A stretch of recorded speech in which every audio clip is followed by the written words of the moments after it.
आज हम लोग आनंदाशुलिपि मासिक पत्रिका की प्रतिलेखन संख्या 8 को 100 की स्पीड में करने वाले हैं। डिक्टेशन 5 सेकंड बाद स्टार्ट होगा।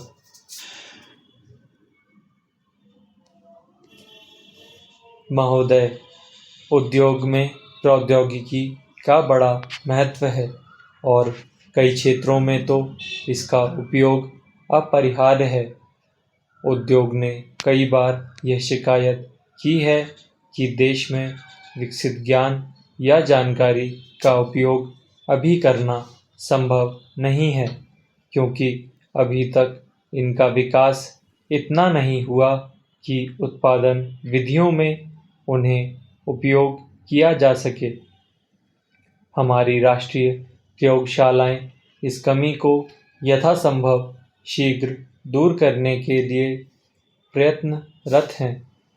इसके साथ साथ उद्योगों को भी विदेशी जानकारी के आयात की बजाय, जिसमें कोई प्रयत्न नहीं करना पड़ता है, देश में उपलब्ध जानकारी का पूरा उपयोग करने का प्रयत्न करना चाहिए।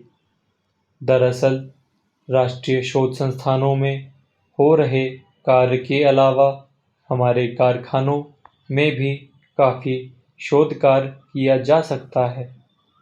प्रौद्योगिकी विकास पर उद्योगों को अधिकाधिक धन लगाना चाहिए। यदि हमें विदेशी जानकारी का आयात करना ही पड़े तो हम इस बात का ध्यान रखना चाहिए कि इस पर कम से कम धन खर्च किया जाए।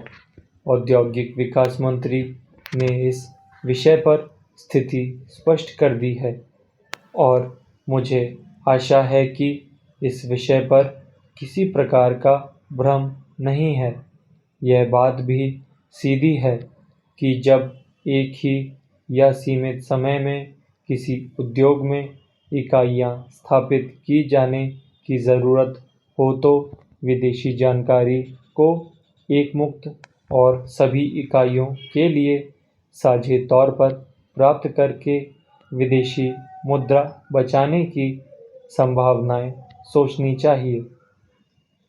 जब विदेशी जानकारी का एकमुश्त खरीदना राष्ट्रीय हित में हो, तब तो इसे कभी नज़रअंदाज नहीं करना चाहिए। जहाँ तक देरी का प्रश्न है, मुझे लगता है कि उद्योगों के कर्णधार विभिन्न मंचों से इसकी भर्त्सना कराने पर अधिक धन एवं शक्ति का व्यय करते हैं, परंतु देरी का केवल यही कारण नहीं कि कोई किसी विषय पर निर्णय लेना नहीं चाहता या उसे रद्दी की टोकरी में डाल देना चाहता है।